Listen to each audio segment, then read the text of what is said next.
Hey everyone, welcome to another episode of Be Well, Be Keto. And today's guest is Crystal Love Sikes. Yes, they got married. And Crystal is married to Robert Sikes, who I've had on the show before, aka Ketosavage. And it's pretty awesome to talk to her because I've been watching her from the wings for quite some time, and she's amazing. So Crystal is a keto coach and a bodybuilding competitor where she won her first figure show. It's pretty awesome, and she's absolutely adorable. So let's go say hi to Crystal. Welcome to the Be Well, Be Keto podcast, where we showcase ordinary people who have achieved extraordinary results. Your host is the high energy girl, health coach, and personal trainer, Tracy Gluhite.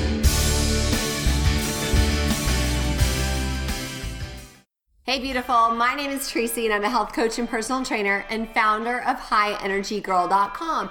My passion is to help women become high energy, fat burning phenoms without starving to death and spending hours in the gym. So are you exhausted from the crazy holidays and maybe feeling a little bit of fluffy? Well, guess what? You are in luck because I put together a high energy transformation guide and it is completely free. And it's going to help you boost your energy, banish brain fog, build a little muscle, and burn off that belly fat. Okay, so here's what is in the guide. First off, it starts with mindset, because let's face it, your body can do it. It's your mind you have to convince. Next, we have food. There are 3 phases of the food plan to help you heal your body and create a fat-burning machine. It is awesome, trust me.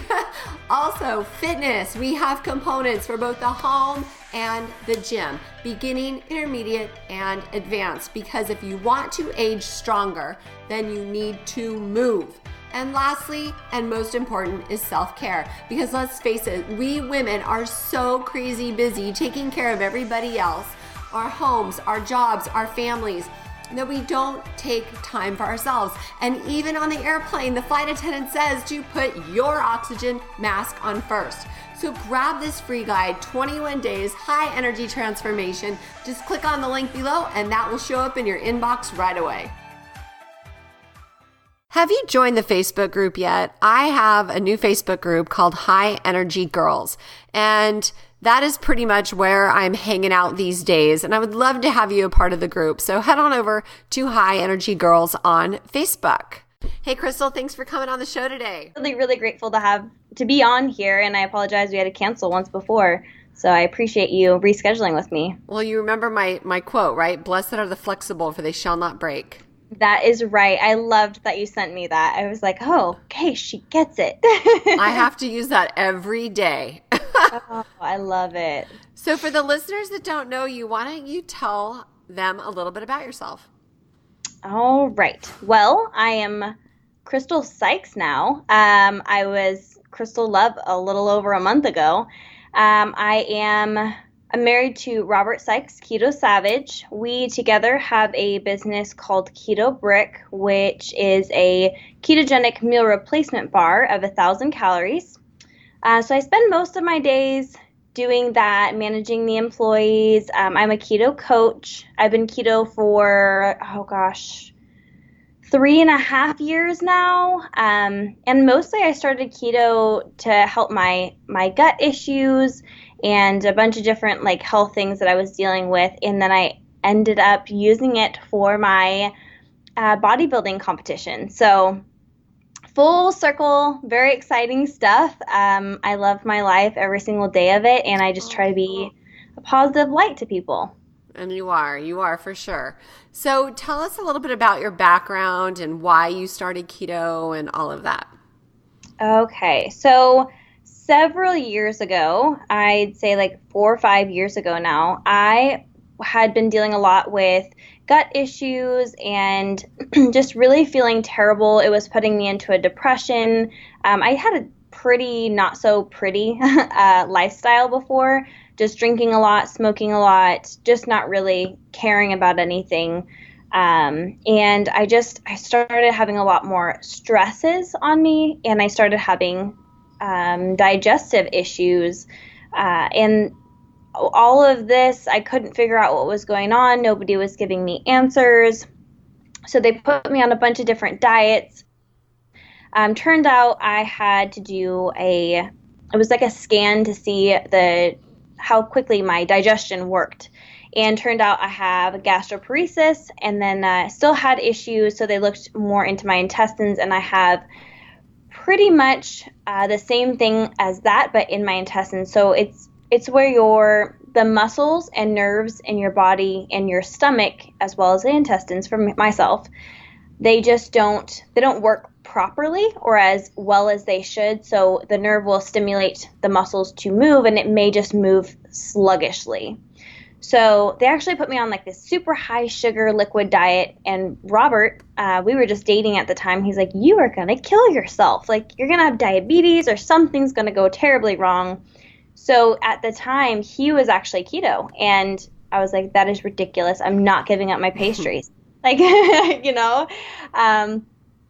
I gave it a shot. And I actually hated it the first time. And I think I just did it incorrect. I don't think I had the best options for my body. So I went back to carbs, and I felt even worse. So we manipulated a lot of different things, incorporated some MCT oils. And at this time, there still really wasn't a whole lot out there. So I was kind of trying to just dig into whatever I possibly could. At the time, because there really wasn't as much research out. So anyways, I started keto for the second time, manipulated some of the variables, and fell in love with it and haven't turned back since. And what health benefits did you realize once you took the plunge? Oh, so because carbs tend to be a lot higher volume, they will expand your stomach. With fat being your energy source, you're able to eat a lot more of that.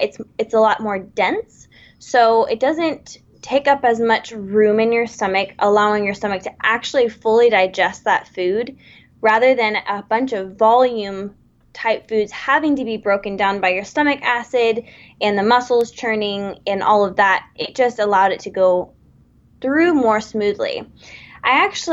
I didn't get that keto high that everyone talks about, and that really frustrated me. And I honestly didn't even figure it out until very recently on why I never got that. I felt really good.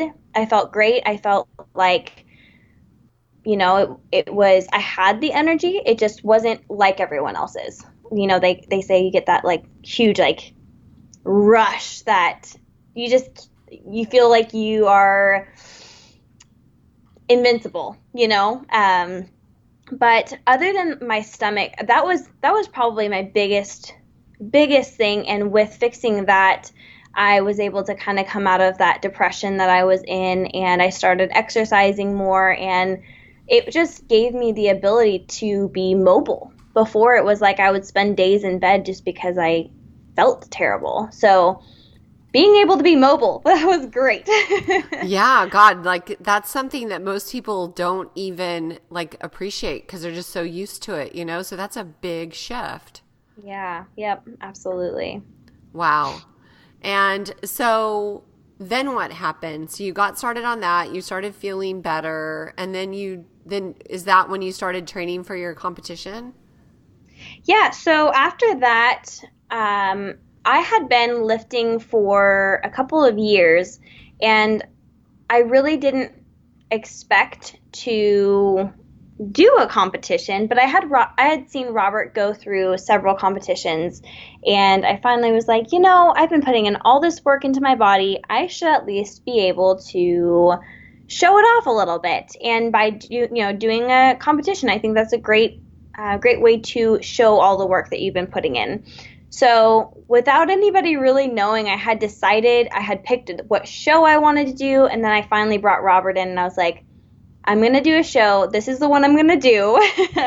And I got really excited about it. So I had been lifting for several years, just not really having a goal in mind, but just wanting to feel the best I possibly could, and lifting heavy weight really just gives me a high. So I just loved it. And so I ended up training and prepping for this competition for 22 weeks. And it was last April, so it was a little over a year ago. And keto all the way through it. There's no carb ups. There's none of that stuff that people tell you need to have when you're prepping. And how'd you feel? I actually felt really good. Turned out later that I was going through some like hormonal stuff, so I did kind of suffer from that. But honestly, I had no idea, so I just kept pushing and going through it, and I felt really good. Of course, you're in a caloric deficit, you're over exercising. There's a lot of things that go into it that's just gonna make you feel tired anyways. But compared to the other females that I would be competing against, I felt much better. Even backstage, like I didn't feel the need to have all of the food that they were having, and they actually started asking questions like, what are you eating? Why are you doing that? And at this on show day, they'd actually gives a little speech about yourself. And I said, thank you to Robert, Ketosavage, who was my coach all the way through this. And they were like, keto? And they started kind of talking to me about it a little bit towards the end. And it's just very, very different, but I felt awesome. I really did feel very good the whole time, other than, just the normal exhaustion of all that. Yeah. So so I'm going to, all confessions here. I was totally stalking you, and I saw, didn't you win? Yes. Yeah. I did. I won. I did 2 classes. So one is a novice class, which is the first time you've ever competed in that federation. And so I was competing against all girls in my height range. That one I actually got second place for, which I was kind of surprised because the person that won that one lost to me in the overall class. So then I competed in another class, which was people who had a history of competing with that federation and people who didn't. Whoever was there could go in the open class, and then that's the one I got first place in. So yeah, it was super exciting. And then right after that, Robert proposed to me on stage, and it was just like the best day of my life. I saw that. That was so cute. I was super shocked. I had no idea. And his parents were able to make it, and they had no idea. So he just surprised everyone. That I saw that. That was so cute. Somebody must have recorded a video, because I remember seeing that online somewhere. Yeah, he actually, Robert knew who was going to do it. So he called the director of the show and said, hey, I'd really like to propose to my girlfriend. Would that be okay? And then he actually took the camera. It was a little bit wobbly, but he took the camera and filmed the rest of Robert proposing, which was super sweet of him to do in the first place. But it was amazing. Aw, that's so cool. Yeah, I thought that was super sweet. I thought, what a day, I mean, working your ass off, winning, getting engaged. Yeah, it was pretty insane. I just kept going, is this real life? Is this real life? And because I did the show not expecting to win. I kept just telling myself, you're competing against yourself. This is just the best and hardest thing you've ever done physically. It doesn't matter what they say. You're just going to go up there and you're going to kill it. And it was, I was so I was like shocked in a million different ways. Aw, yeah, I bet I would totally be. So I have tons of questions to ask you.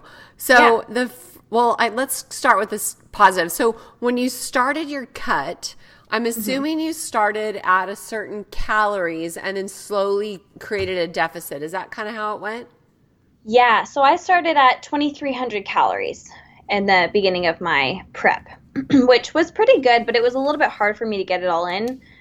So I was kind of happy to start decreasing at that point.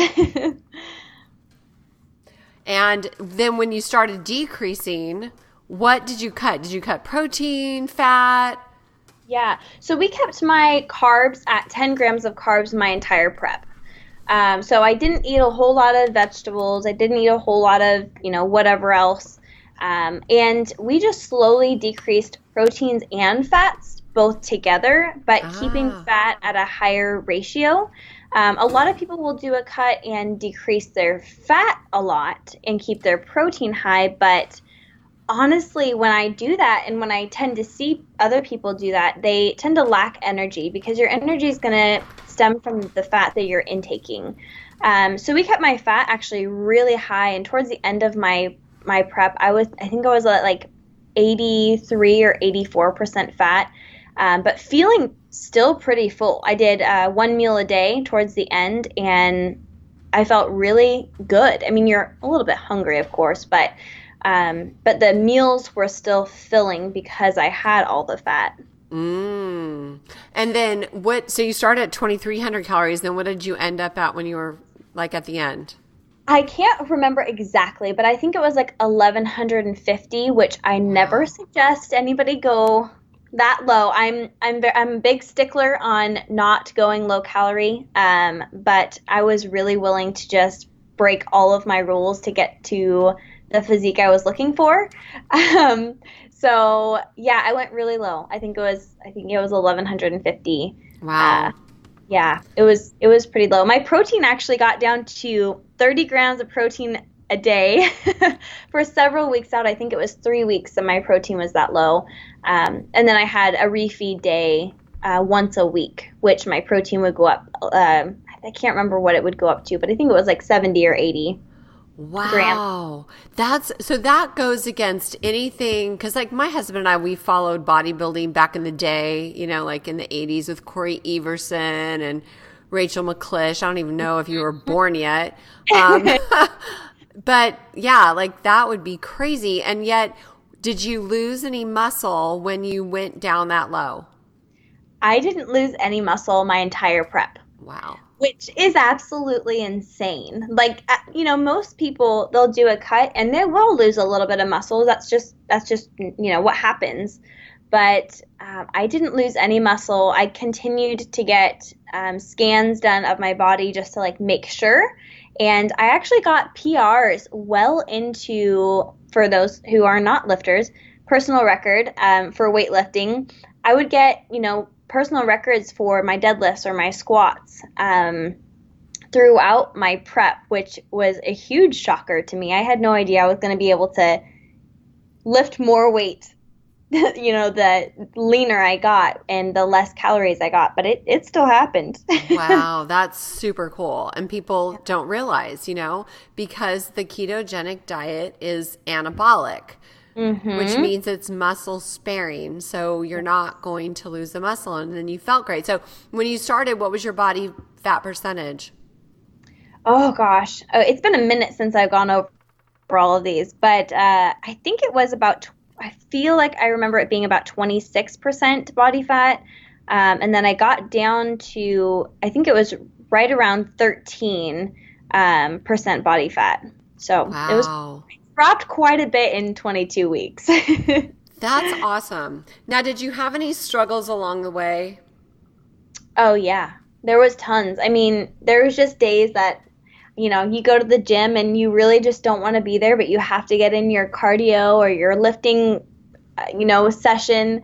And I remember, because, Robert, of course, he's my boyfriend at the time, and he's a very intense person, but he will always push me harder than I ever want him to sometimes. But I remember just saying like, I can't finish this workout. And he's like, you're going to finish it. And I'm like, I can't, like, I'm so exhausted. And he's like, are you going to leave here and regret not pushing yourself more? So I remember just like doing full workouts, just crying. Aww. And I'm sure these people at the gym were just looking at me like, what's wrong with this chick? But like literally not like crying out of your, like where you're making noises, but it's just like silent tears just rolling down your face. Yeah. Oh my gosh.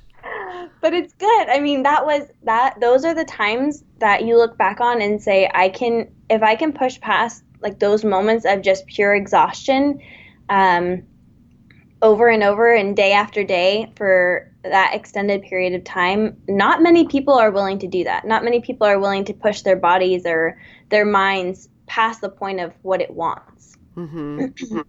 So it's cool to be able to look back on those. So I think that was probably my biggest struggle until after my show. I definitely went crazy with the food and just struck a whole bunch of eating disorders that hadn't come out in a long time.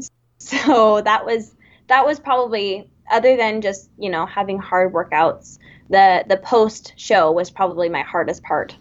So now I remember my interview with Robert, and then I've heard a lot of stuff, him and Danny talking, on the different things that they've done. What do you think attributed to the struggles after the show? Well, on show day, you tend to allow yourself to eat whatever you want. You're like, I've starved myself for this long. I get one really good meal. And for that meal, I definitely didn't limit myself. We went to a Brazilian steakhouse, and I was like, just bring on the meat. And I ate as much meat as I wanted. And then I made a huge keto brownie, and I ate the whole thing. And it was way too many calories. I actually ended up adding it up, and it was about 6,000 or 7,000 calories that I ate that day after my show.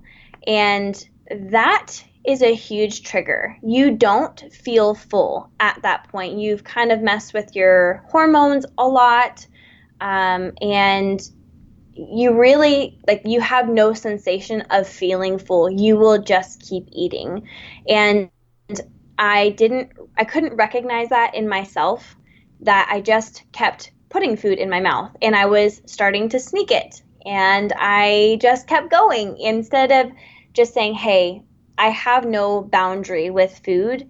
I need to count. It was like an addiction of I want to find this full feeling, and I would eat until I would throw up, until my stomach literally couldn't take any more food anymore. So it was definitely a mental thing. I could have very easily have said, I get a 12-ounce steak tonight, and I'm going to have a tiny, little cupcake-sized keto dessert, and I'm going to limit myself. And then I'm going to reverse diet and slowly increase the calories back up, which is absolutely what I should have done.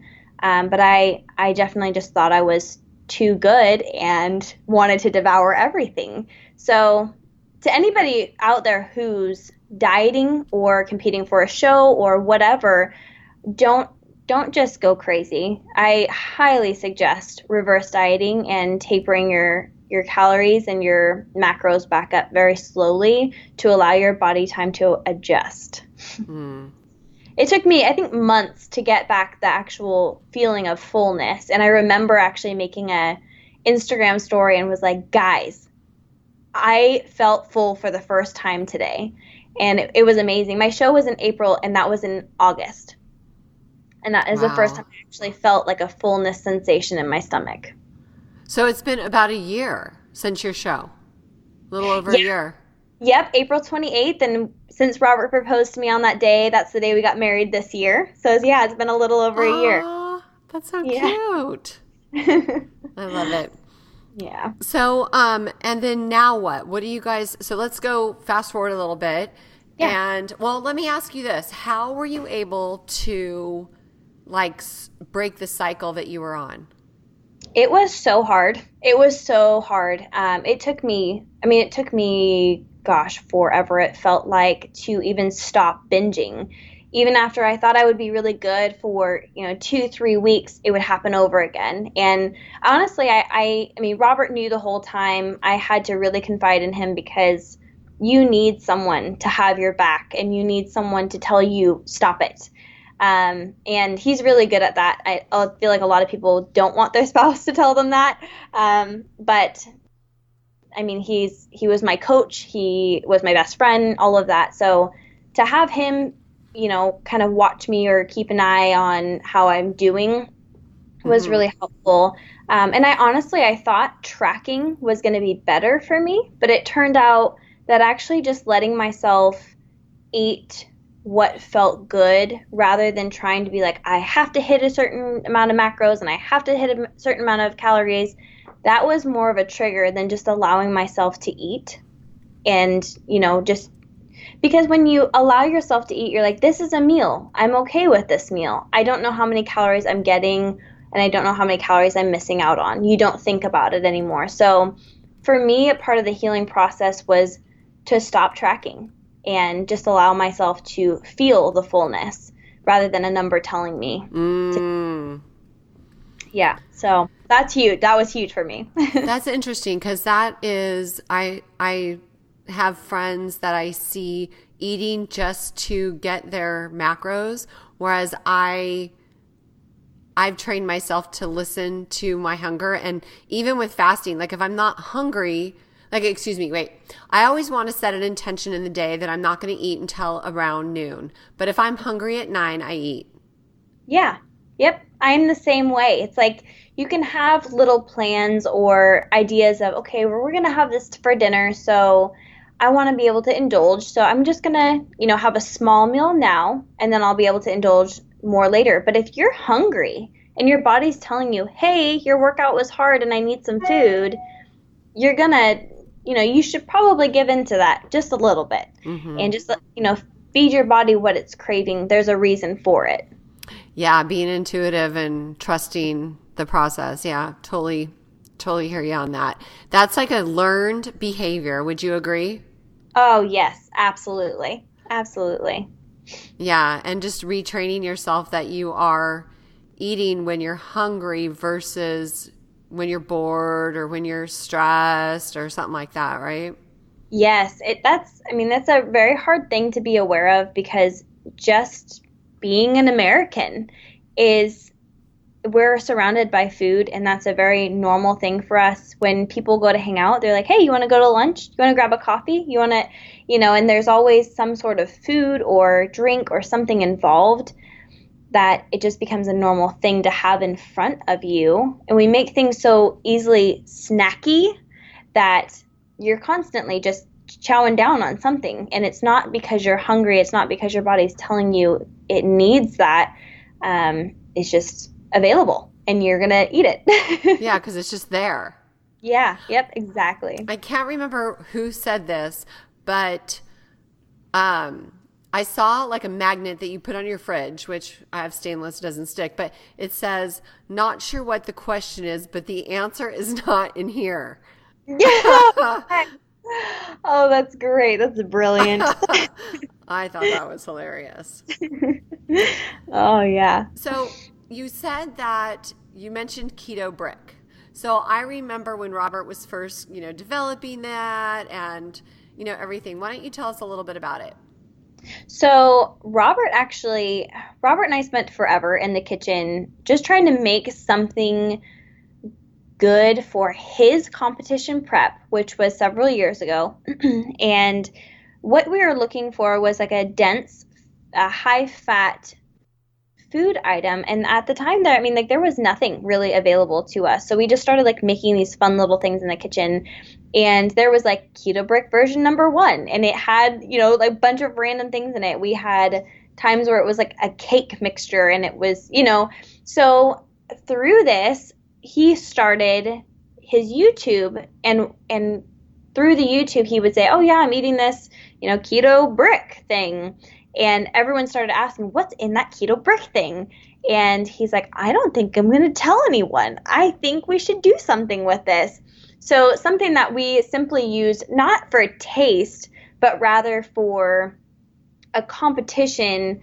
The reason we made it was for his competition, to have like a dense, salty, edible thing that he can have the morning of his competition that wouldn't bloat him. That's the reason we made it. So we both enjoyed the taste of it, and we were like, okay, well, let's just see if this could be a thing. And we moved from Washington to Arkansas, and in that move, we ate the brick almost every single day. And we got to Arkansas, and we're like, we really should do something with this. So I started looking into like the health department, what all needed to be done, what the process had to be, and we just kind of started refining it. Robert refined it. We played around with it in the kitchen and all this.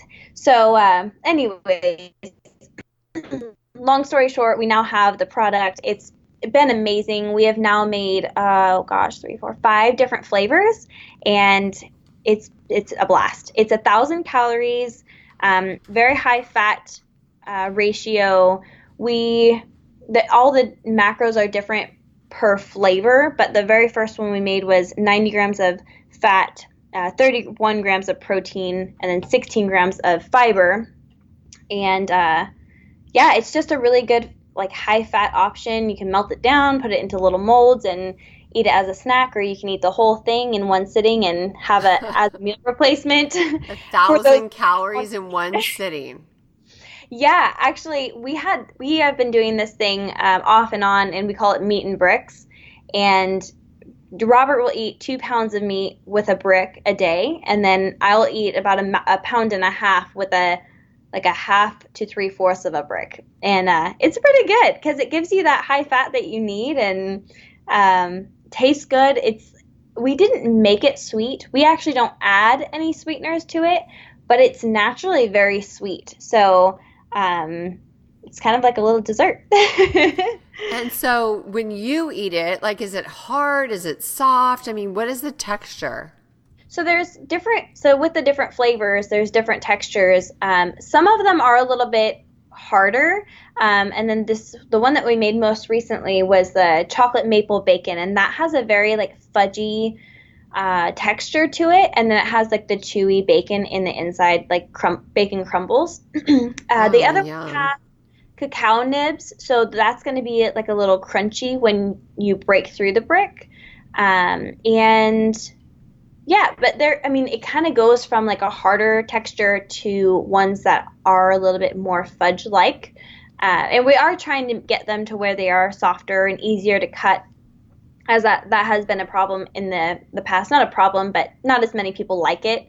But we do always say, you can warm it up for about 30 seconds and it'll still stay solid, but it'll be a little bit softer. What's your favorite flavor? Mocha. That was our original flavor, and it's my favorite. I love coffee, and so that's definitely my favorite. And I'm not a big sweet tooth person, so that one's probably the least sweet to me. And yeah, so good. Okay, I'm gonna have to try it. I love coffee. Yeah. Oh my gosh, it's so good. Yeah, coffee's like my thing. Like, I actually had to buy some bulletproof decaf coffee just so that I can keep drinking it. Yeah. It's like my favorite thing. And so tell me about your wedding. Oh gosh. It was very small. We kept it to pretty much immediate family. It was perfect. It was at Robert's family farm in Aleen, Arkansas, which is little dinky tiny town, but they have a family farm that's been in their family for 4 generations. And there's this giant, gorgeous tree that Robert has always wanted to get married under, and so we got married under the tree. And it was absolutely perfect in every single way. That is so sweet. Yeah, it was amazing. What's funny is my sisters kept telling me, like, Crystal, this is your dream wedding. Like, this is everything you've ever wanted. And I'm like, I know. And it's weird because, like, that was his dream. So I was like, it was just meant to be. That is super cool. And you guys you're settled in Arkansas. How many people do you guys have working at your Keto Brick company now? I believe it's 8. Wow, that really went up fast. Yeah. Yeah, it's been crazy. We've had a lot of ups and downs, and, certain people going to school and that kind of thing. But we've been kind of exploding and just needing more help. And, in order for us to expand in different ways and, different aspects of business, we have to bring on more hands, which is awesome. Oh, gosh, I am so happy for you. That sounds really, really cool. Thank you. Yeah, it's been amazing. We now have a manager, which I have been the one kind of managing everyone. We have a manager now, and a front office assistant, and it's awesome. It's been so great lately, especially the last month, which is when most of the changes has been happening. So Wow. Well, that's really exciting. I think, how fantastic, and all your guys' flavors seem so amazing, and, things like that. And so when did you guys start the company? Was it a year ago? Yeah, March 2018. So a little over a year ago. Okay. Got it. Actually started Keto Brick in the middle of my prep, and I remember thinking, like, I am a crazy person. I was actually working my regular job. I was coaching, and we had Keto Brick. So it was kind of a crazy, insane, awesome time for me. 3 things at once. Yeah. Mm-hmm. So are you going to do another show? I don't know. Robert and I just made a little podcast / YouTube video on, what our next steps are going to be. And Robert is going to do another show in 2020. And I was going to do that show with him, but I've been dealing with a lot of hormone issues and just being at a deficit and putting your body through that kind of stress is not great for that. So we're going to retest in September to see where my body's at and how my hormones are doing. And if all is well, then I might do a cut. But I don't think a show is in my near future. That's just something I feel isn't in the forefront of my mind as of right now. But I don't want to say I will never do one again, but it may not be anytime soon. Well, and maybe because there's a little baby savage that needs to happen first. Who knows? I've had a lot of people already, messaging me. So when are we having a little savage? I say enjoy yourself, because once they come out, they never can go back in. And you know what I mean? That's so true. Yeah, I have actually 12 nieces and nephews, and I adore every single one of them, but I'm like, they're okay for now. Yeah. I can go visit them when I want to, and then I'll have mine later on. Yeah. Me and my husband, we waited 4 years, and that was really good because we got to have a lot of time to ourselves because, our oldest is 25 and our middle one just turned 24 today. And, they really do take a lot of, your time. And so I always say enjoy each other as much as you can, and don't let anybody pressure you into having a baby before you're ready, Yeah, absolutely. I could not agree more. I think I'm definitely more the one that's like, let's have one now. And Robert's like, Crystal, chill. Well, you guys, how old are you guys? 27, both of us. Oh, okay. So that's totally young. Yep. You have plenty of time. So that's good. So, Crystal, what wisdom would you tell listeners that are either, just starting keto or having, struggling? What kind of wisdom could you tell them on how to be able to reach their goals?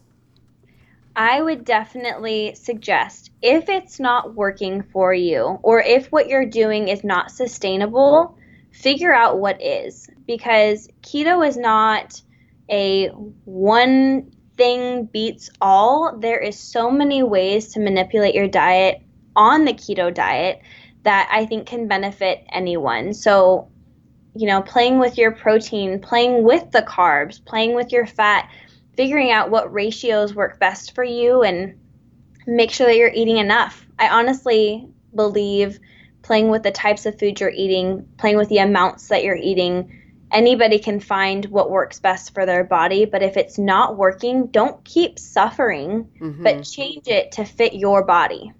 Mm-hmm. That would definitely be my one suggestion.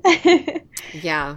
Yeah, I say that too, because everybody's body responds differently, and you don't know what's going to work for you. And I think a lot of times people have undiagnosed food sensitivities, and that's really tricky to pinpoint, Mm-hmm. Yep, I absolutely agree. And it's just, even with, you can feel it. You can feel it in your body when something isn't sitting right. So play around with like removing dairy or removing certain vegetables or whatever it is. Just play around with it. Nobody said you had to remove it forever unless it is a sensitivity.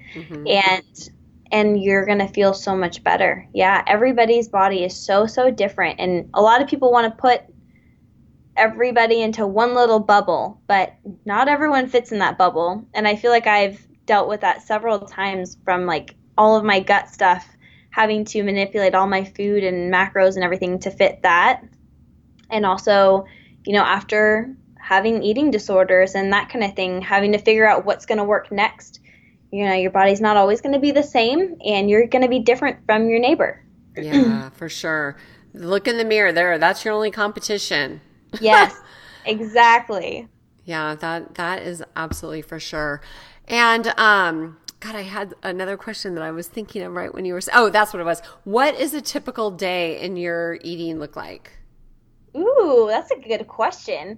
All right, so I generally wake up and I will have a cup of coffee with heavy cream, and then we work out about, 8 o'clock, and then I will probably have my first meal around noon.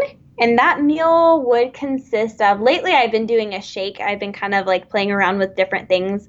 I'm just trying to work with my hormones, but I love eggs. Like eggs and ground beef mixed with like cream cheese and salsa is phenomenal. And Robert and I love to grill out in the evenings. So we'll probably eat our last meal around like 7 p.m. And that will consist of mostly a steak or something that we can grill, like a brat or something like that. And that'd be also the day or the meal that I would have vegetables with. I generally try not to have vegetables earlier in the day. It just makes me feel heavy. So I'll have like a big meat meal later on in the evening. And I love like Brussels sprouts or broccoli, like cooked in, olive oil or avocado oil or something like that. But I'm very basic. I'm very simple. I don't do anything crazy with like desserts and snacks and all that kind of stuff. If I do snack or if I am low on my fat, I'm going to eat a Keto Brick. And will you, like how much is the most that you'll eat at one time? I've definitely eaten a full brick a day. But my calories are very high just because of my activity. But generally, I'd say I eat about a half a brick a day. And I'll usually eat that with my lunch just because it's easier to like grab and go because I'm constantly running back and forth from one place to the next. So it's just really easy to go grab and go like with some hard-boiled eggs or something. So I love hard-boiled eggs. Yeah, I'd say about a half a brick, and a lot of people melt them down like, a fourth or an eighth or whatever, just bite-sized, quick little bite. Yeah, that's what I like to do. I like to melt things down and then put it into like the little molds and then freeze them so that I can have just like a small amount. Yes. Yep, exactly. You can just grab one, pop it in, and go. It's easy. Yeah, that's good. Awesome. Well, how can people find you, Crystal? Like all the listeners, I know they're going to want to look you up, and how can they find you? Well, on Instagram, I am the.lady.savage. So it's the Lady Savage.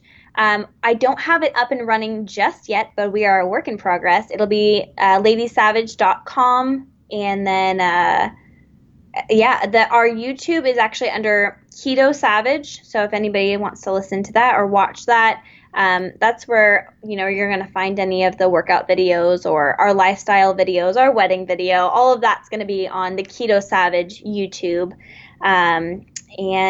But the Lady Savage, we're slowly transitioning me into that since Robert and I got married. So most everything that I have to deal with will be with Lady Savage. I love that name, by the way. That is so cute. Oh, thank you. I've been thinking about it for a while. I'm like, what do I want to like rebrand myself as? Because we wanted to just be like, we have Keto Brick, Ketosavage. Our apparel line is Live Savage. And then we'll have Lady Savage, which I just think it's so fun. Yeah, that is so, so cute. I loved it when I saw that. Because, like, my brand forever has been High Energy Girl, like, seriously, like 5 years. And Yeah. And the funny thing is recently I got into doing energy work like Reiki, Qigong, bioenergetics, teaching yoga. So I've gotten into this space of energy, but I never realized that High Energy Girl was going to evolve into that, Yes. Yeah. It'll evolve into whatever you go into, but that's really awesome. I've definitely tried to dig into some of that stuff, but that's where I struggle when it comes to all of that kind of stuff. I want to, but it takes me an extra effort to like pull myself together to learn it. Well, it's surprising when you just pick one and focus on one thing at a time, and how you can get proficient. Like my first thing was Qigong, and I do Qigong every day. And that is a really, really great way to fill up your energy bucket. And I can always introduce you to my friend that taught me. He's a Chinese medicine doctor that taught me the Qigong form, and it takes about 20 minutes. And sometimes I do it while I'm walking my dogs. Oh, wow. Yeah, so it doesn't have to be that hard. And in my book that I just released, I talk about like energy, and I just touch on it because I really want to really dive deep into it later. But it is a way that, everything we always do, we are always expending energy, in the gym. And there's so many things that we're born with a certain amount of Jing energy, and what we want to do is restore it every day. Yeah. So I'll introduce you to Keith. Yeah, absolutely. I would be totally up for that. I've definitely, since trying to like heal hormonally and, with cortisol and all of that kind of stuff, I've definitely been trying to play around with like deep breathing exercises and all of that. So I'd be totally up for trying something new. Yeah, I'll get you in touch with him. Actually, what I'll do is I'll send you a link that you can download the book for free, and then you'll see the bonus page, and you'll be able to get all his information and everything. And I think you'll like it because it has to do with a lot of self-care practices. Yes, absolutely. That sounds great. Awesome possum. Okay, my dear. Well, listen, go get ready for your event. Thank you so much for jumping on with me today. Yeah, absolutely. Thank you so much for having me. I really appreciate it. Oh, Crystal, you are such a doll. I literally have been following you for quite some time, and I love seeing your metamorphosis. And I know you were from the Bay Area originally, so I had this like instant, bond with your personality and everything. So that was cool. Yeah, that's awesome. Bay Area girl all the way. Oh, totally. Hey, have you seen, well, you're young enough that you would see this, but have you seen, like, they call it Bay Area, like BAE? Oh, no. That's really cute. Yeah, I'm too old to wear that stuff, but it's like a new thing with the young girls, so I thought you'd appreciate that. Cute. Yes, absolutely. Awesome. Well, listen, sweetie, tell Robert I said hi. Thank you so, so much for coming on, and we'll be talking soon. Awesome. Thank you so much. Okay, sweetie. Take care. Bye-bye. Bye. Wow, I love that episode, and I love her honesty and rawness and sharing all the struggles that Crystal experienced. And I'm so glad that her and Robert are doing well with their Keto Brick and their company and getting married, and they are just an adorable keto couple. So anyways, if you like the show, please head on over to iTunes, leave us a rating and review. If you want to be a guest, we're always looking for guests to share their stories.